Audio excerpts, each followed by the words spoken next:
ఎంపీలను ఎన్నుకునే ఎన్నికలు కావివి. జరగబోయే ఎన్నికలు రాబోయే 5 ఏళ్ల మీ ఇంటింటి అభివృద్ధిని, పథకాల కొనసాగింపును నిర్ణయించబోయే ఎన్నికలు ఈ ఎన్నికలు. జగన్కు ఓటు వేస్తే పథకాలన్నీ కొనసాగింపు, ఇంటింటి అభివృద్ధి. అదే పొరపాటున చంద్రబాబుకు ఓటు వేస్తే పథకాలన్నింటి ముగింపు, మళ్ళీ మోసమే. ఇది చంద్రబాబు చెప్పిన సత్యం. సాధ్యం కాని హామీలతో ఆయన ఇచ్చిన మేనిఫెస్టోకు ఇది అర్థం. అందరూ కూడా ఈ విషయాలను ఉన్న పొరపాటున చంద్రబాబును నమ్మటము అనంటే కొండ చిలువ నోట్లో తలబెట్టడమే అన్నది. జ్ఞాపకం పెట్టుకోమని కోరుతా ఉన్నా. ఇవాళ మీ అందరితో కూడా ఈ విషయాలు చెబుతూ మీ అందరినీ కూడా ఆలోచన చేయమని ఉన్నా. మీ అందరినీ కూడా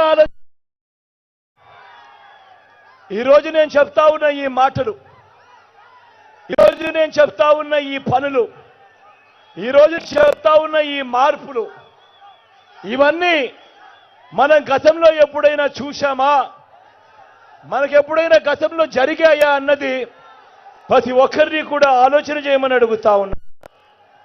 దేవుడి దయతో మీ అందరి చల్లని దీవెనతో ఈ 59 నెలల్లోనే జరగని విధంగా, రాష్ట్ర చరిత్రను ఎప్పుడు చూడని విధంగా మొట్టమొదటిసారిగా నా అక్క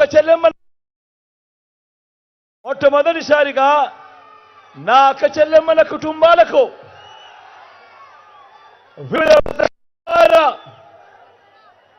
ఏకంగా 1,000 కోట్ల రూపాయలు, మరొకసారి చెప్తా ఉన్నాను, ఏకంగా 2,70,000 కోట్ల రూపాయలు నా అక్క చెల్లెమ్మల కుటుంబాలకు 130 సార్లు మీ బిడ్డ బటన్ నొక్కి, 130 సార్లు బిడ్డ బటన్ నొక్కి, ఎక్కడ లంచం లేకుండా, ఎక్కడ వివక్ష లేకుండా బిడ్డ బటన్ నొక్కుతా ఉన్నాడు.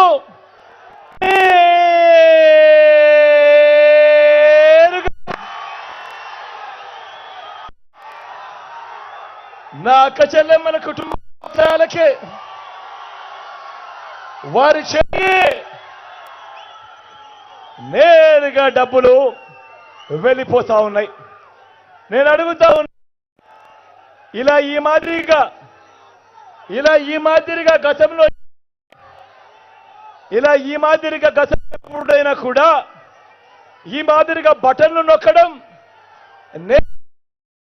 కుటుంబాల ఖాతాలకే నేరుగా వెళ్ళిపోవడం గతంలో ఎప్పుడైనా జరిగిందా అని అడుగుతా ఉన్నాను. మీ బిడ్డ జరిగిందా అన్నా? తమ్ముడు జరిగిందా? జరిగిందా అక్క? జరిగిందా చెల్లెమ్మ? జరిగిందా అక్క? జరిగిందా చెల్లెమ్మ? ఎప్పుడు జరగని విధంగా మొట్టమొదటిసారిగా రాష్ట్రం ఏర్పడిన దశాబ్దాలుగా రాష్ట్రం ఏర్పడిన తర్వాత మన ప్రభుత్వం వచ్చేంత వరకు కూడా రాష్ట్రంలో ఉన్న ఉద్యోగాలు ఎన్ని అంటే 4 లక్షలు. మరి మీ బిడ్డ కాలంలో, ఈ 59 నెలల కాలంలో మీ బిడ్డ వచ్చిన తర్వాత ఏకంగా మరో 2,30,000 కోట్ల 2,31,000 ఉద్యోగాలు ఇచ్చాడు మీ బిడ్డ అధికారంలోకి వచ్చిన తర్వాత.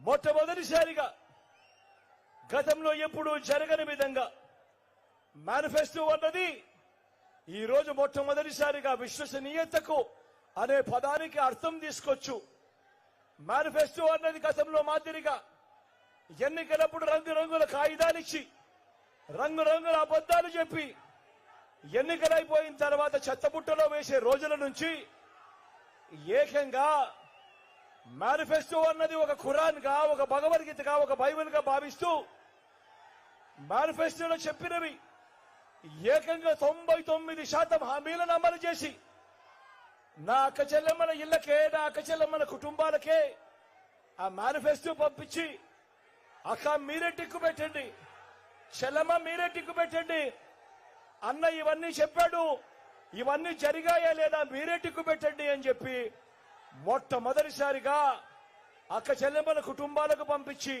మీరే టిక్కు పెట్టండి అని చెప్పి అడుగుతా ఉన్న సాంప్రదాయం మొట్టమొదటిసారిగా ఎప్పుడు జరిగింది అనంటే అది 59 నెలల కాలంలోనే మీ బిడ్డ పాలనలోనే అని కూడా చెప్పడానికి గర్వపడతా ఉన్నా.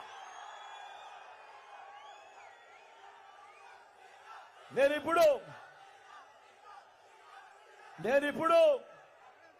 మీ అందరికీ నేను గడగడ కొన్ని పథకాలు చెబుతాను. మీ అందరికీ గడగడ కొన్ని పథకాలు చెబుతా. నేను మీ అందరినీ కూడా కోరుతా ఉన్నా, ఇవి గతంలో ఎప్పుడైనా ఉన్నాయా? ఇవి గతంలో ఎప్పుడైనా చూశారా? ఇవి గతంలో ఎప్పుడైనా చేశారా అని నేను మిమ్మల్ని ఆలోచన చేయమని చెప్పి మిమ్మల్ని అందరినీ కూడా కోరుతా ఉన్నా. మొట్టమొదటిసారిగా నాడు నేడుతో బాగుపడ్డ గవర్నమెంట్ స్కూళ్లు, గవర్నమెంట్ బడులన్నీ మొట్టమొదటిసారిగా ఇంగ్లీష్ మీడియం 6వ తరగతి నుంచే క్లాస్ రూమ్లలో ఐఎఫ్పీలు, డిజిటల్ బోధన మొట్టమొదటిసారిగా గవర్నమెంట్ బడి పిల్లల చేతుల్లో 8వ తరగతికి వచ్చేసరికి ఆ పిల్లల చేతుల్లో ట్యాబులు.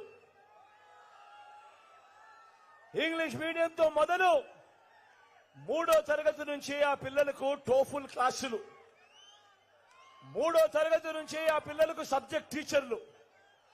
ఇంగ్లీష్ మీడియంతో మొదలు పెడితే ఏకంగా ఐబీ దాకా ప్రయాణం. గతంలో ఎప్పుడూ జరగని విధంగా పిల్లల